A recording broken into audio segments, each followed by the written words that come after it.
Alright, hello everybody. In a video that I'm sure a lot of you are going to enjoy, I'm going to show you my dad's 2011 Ford Escape XLT. There's two reasons for this. One, again, I'm sure some of you guys want to see it, because it's appeared in numerous videos of mine in road trips and whatnot. And two, we're going to sell this. We already have it for sale. I took down the for sale sign so that I could make the video and you wouldn't see them, but my dad's going to buy a Subaru Outback or Impreza, used one. We're already looking at one. We already have a guy interested in this, and it very well could be going tomorrow. So we're going to do a tour of it. It's kind of a goodbye. So here is what the front looks like. It's in this kind of a gray color, and it has some chrome accents on the front. This is going around the side of it. This is a small to medium-sized SUV slash truck. I call it an SUV. Again, it's basic looking, and it's not that upscale, but for what it is, it's a very nice vehicle. Minus that towel covering the license plate, here is what the back of the vehicle looks like. I like this generation more than the previous generation only because it's a little bit bigger. The newer ones I don't like. I like the boxier style like my dad. But anyways, that's the outside. Let's look at the inside now. Alright, so using the key, we will go ahead and we will pop the trunk here, maybe.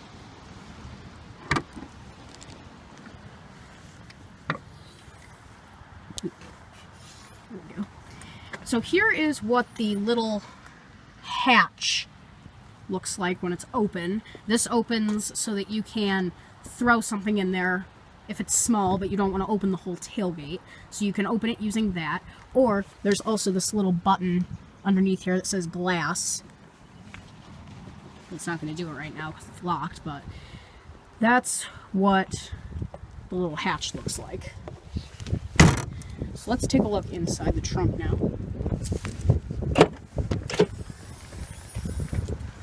And as you can see, it's clean, but it's a very decent sized trunk. I mean, this is a nice sized trunk for a small SUV. Has a pocket there and pocket there. And that is what the tailgate of the vehicle looks like. And like I said, you can also open the hatch by doing that. Make sure that doesn't fall. So, let's come into the back first. So, stepping inside of the vehicle, this is what it looks like from the back seat. Now, this seat here is pretty much all the way back. That's where I would sit, and I'd say pretty much all the way back. And there is actually some pretty good legroom back here. I'm about 5'2", so it's not a great measure, but I can pretty much lay down back here. Here's a look at what the window looks like. The door panel. This has the black interior. We have a cigarette lighter down here. The first car this family had with a cigarette lighter. And a little pocket. Both of the seats have pockets in the back. This is what the other side looks like. It does have folding seats, which I will demonstrate in a little bit. Cup holders there. Now I'm going to go ahead and move up to the front. Alright, now we are in the front, and we'll start over here. You can see here we have the manual mirror controls. You move it to the left or to the right, and you can adjust the mirrors with a little joystick. Door handles, window controls, and then of course the window lockout there. Headlight controls down there, automatic, off, parking lights, or regular headlights, and then if you pull out when the headlights are on, you can engage the fog lights. Those buttons there are to work with the little screen there up on the gauge cluster. Parking brake is a pedal down here. Pull the release. Hood release down there. Gas and brake. Steering wheel, which I think looks very nice. Volume controls here on the steering wheel. And then this is to set the cruise control. You hit on and then use the sat plus and minus. Then when you hit the brake, once you get going again, if you hit resume, you can continue going. Here's the horn. Over here we have the ignition. The windshield is very wide in this car. It's very nice, and it has been raining, so there's water on it. We have the rear view mirror there, which is not auto dimming. Actually, it might be. It's dimming, but it's not auto dimming. I take that back. Up here we have the sun visors, which we can open, and there's a light. Can't see me. Hi. And there's the little button. And then these swing to the side, and you can also pull them out if you want to get more coverage. This one over here is in need of some oil. Oh, well, it's not going to do it now. It usually makes noises. You can kind of hear it. There's those. Up here you have... Oops, I just dropped the keys. There we go. Up here you have two sunglass holders, which is a nice touch. And I believe the reason for that is because if this car had the optional sunroof, the sunroof controls would be right here, and you would only have one glasses case. But it's nice that they gave you two. That's not something you usually see. Although I do wish that they were a little bit wider. I have a pair of sunglasses here, and as you can see, they're just normal sunglasses, and they fit in there decently, but anything bigger than these, you're going to have some trouble with, which is why there's a holder in here anyways. So here is what the center of the center console looks like in this car. The gear shift there. Screen up there. Two cup holders in the middle. Storage here for like pens and stuff. The other cigarette lighter is right here. You can turn off the auto traction control using that, and there's an aux port. Glove box in there with the manual, pen compartment, change, and I'm not sure what that's for. Open up the center console. It's full of stuff. But this little tray, you can like, you can take that out, and then if you move some of that stuff, this little tray here actually slides around. You can move it. It's pretty cool. And then the center console in this car is actually really deep. You can see down to the bottom there. And it does have some coin trays, which is a nice touch. Stuff back in there. There's the aux cable. Yeah, we use this a lot. That's why there's a lot of stuff in there. If I can squish it back down because of the napkins. I'm trying not to show my dad's ID because it's in there. Okay. Oops. There we go. Cup holders again. Seatbelt buckle. And that's really all there is to show. So now what we're going to do is we're going to open the door here so it's stopped raining a little bit. And I will go ahead and I will start the car for you guys. So we're going to watch up here as we start it up. And there's the gauge cluster as it turns on. You can hear it makes... It's a decent car, or engine. We will go ahead and we'll pop the hood. Do that so that if we get locked out we can get back in, and it should be, yeah, it's cold, so there's a little bit of smoke. And I will go ahead and show you the 4-cylinder engine. This car has the optional or the standard 4-cylinder engine.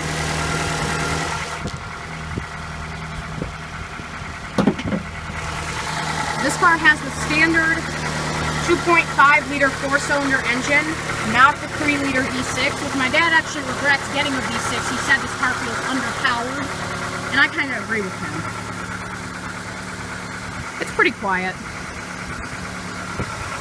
Here's the engine. It's kind of dusty, as you can see.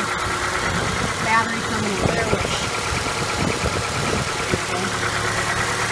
oil terminal, there's the oil mixer.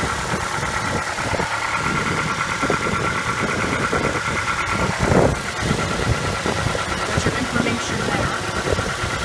That's the displacement of this one.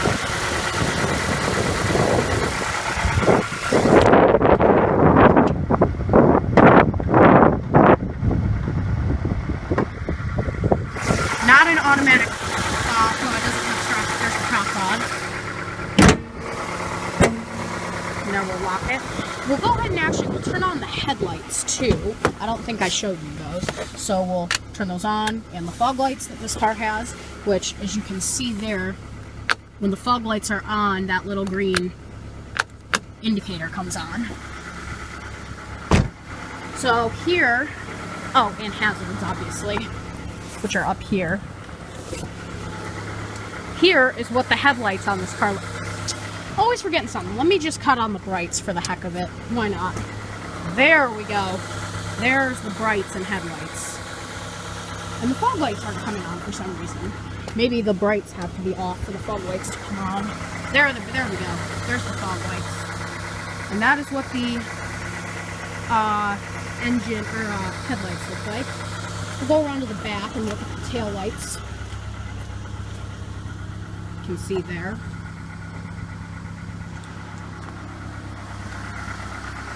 Keypad there.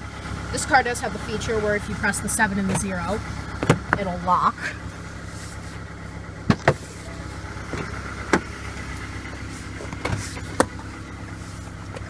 Okay. There's the hazards again. So let's go over some features. Of course, we saw this has an automatic driver's window. It also has back windows that only go down a certain point for the child's safety, I guess. Here's the steering wheel, which has very nice, slick power steering. Over here again, turn signals, brights.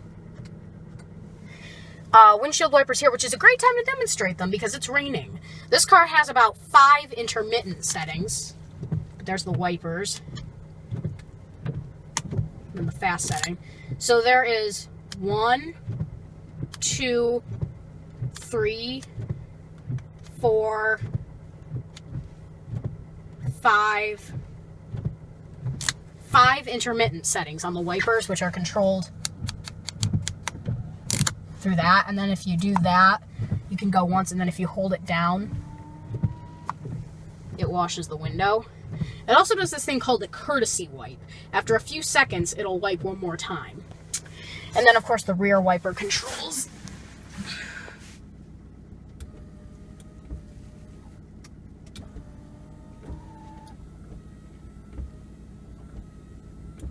Rear wiper works very well. And then that's controlled here. Setting 1, setting 2. Both are intermittent. There's no solid on, and then that's wash, and that's wash. It's off, but it's going to keep going because I told it to wipe. So, yeah, this car doesn't have a stock here because the headlights are down here, which is something I like. Drive. And then there's a low gear selection. And then there's little red lights there that shift back and forth as you go. Up here, of course, is your mileage, and using the info button, you can, that's off, trip A, trip B. That's since my dad got the car. That's 184 miles still empty. Average miles per gallon up or down. We'll go back to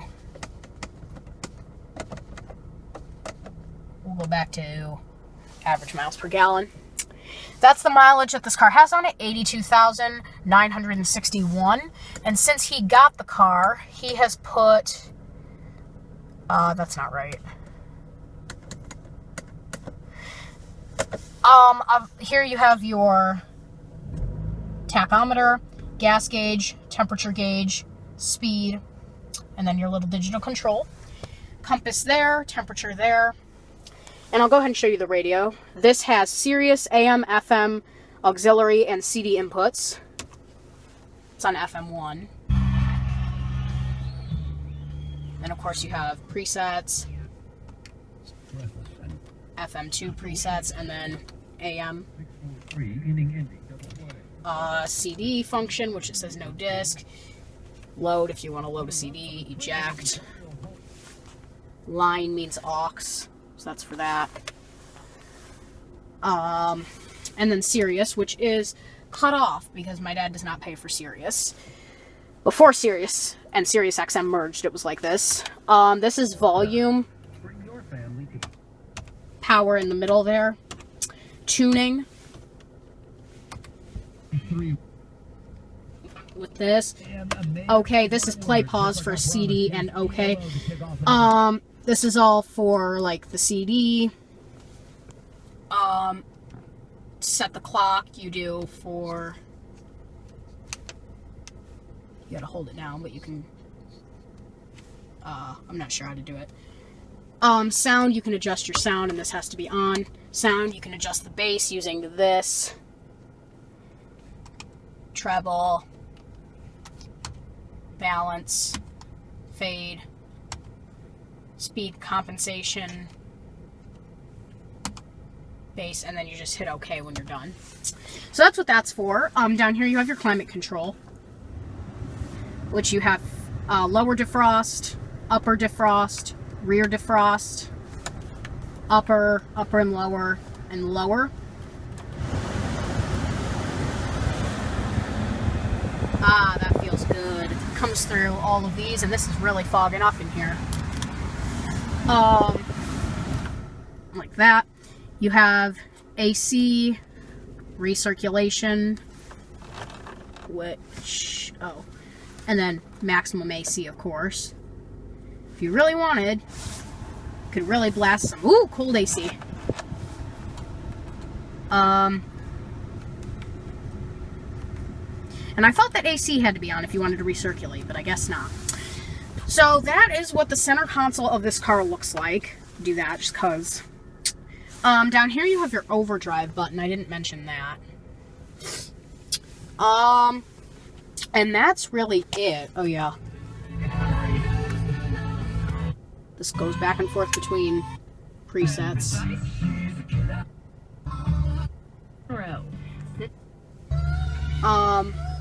But yeah, that is really all there is to show in here as far as like what the vehicle looks like. So yeah. Oh yeah, I forgot to mention, there is a power driver's seat. It is 1, 2, 3, 4, 5, 6-way, and then this is your manual recline.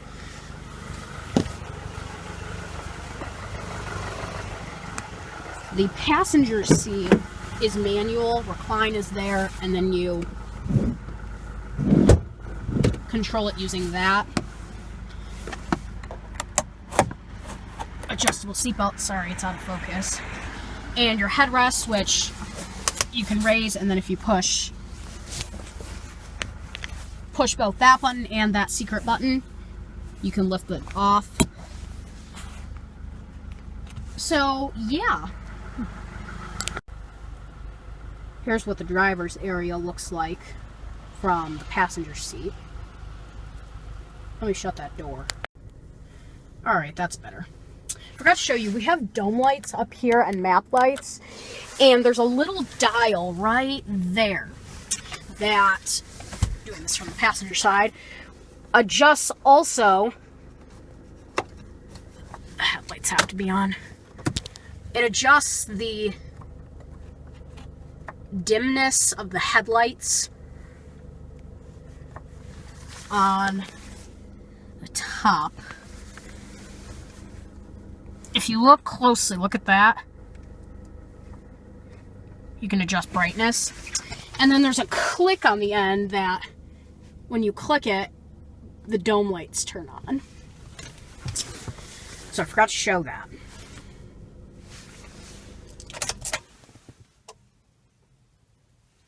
kind of hear it die down. Lights come on when you take the key out of the ignition, but the radio stays on until you open a door. But that's it, really, for this tour. There isn't much else to show in this vehicle. Oh, folding seats. I forgot to show you how the seats fold. So, what you do is you can either pull this lever and scoot the passenger seat up because it's all the way back, because that's how I like to sit, and I'm the one that rides in here the most often. Shut that. This can either go down like that, or push this back. There's a little lever down here. If you pull this, the bottom of the seats come up, kind of like on a Honda.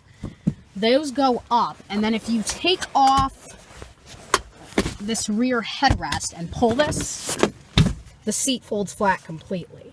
And then you can see you've got a nice big space, and I'm going to actually fold down that other one and show you. You can see that it creates a very, very spacious area for cargo. It's crazy how much room this car has. This is almost bigger than some small cars when you fold the seats down. I mean, it's crazy. Or this is almost bigger than some larger SUVs.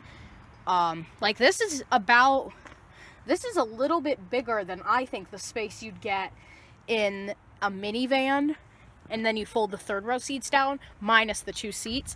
This is actually a little bigger than that. It's crazy. But yeah, so we'll shut that, and I guess I'll show you to put them back up. What you do is you grab this and you put it against there. Then you pick up the bottom part of the seat and push it back. And then, of course, you want to add your headrest back in. There's 3 different settings you can do. There's tall, then you got kind of a medium, low, and then, of course, you can just put it all the way down. Middle headrest, which, as you can see, is smaller than the rest of them.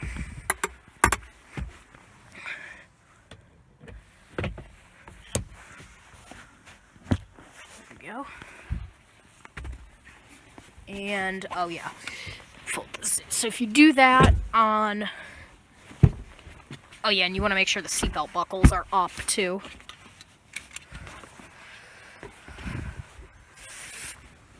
If you put those headrests back in, then there you have created your back seat again. So yeah, that is a look at the 2011 Ford Escape XLT. This is going to be, I think, your guys' final time. And I'm actually filming this clip with my dad's phone, which is why it's in much better quality. This is going to be, I think, your guys' final time seeing this. So, since 2012, we've had this car. And it's only a 2011. So, almost 10 years, about 8 years. Maybe 7, about 7 years. But yeah, that has been the 2011 Ford Escape. We're going to be getting rid of it. So, it may be gone tomorrow. But, anyways, that's it.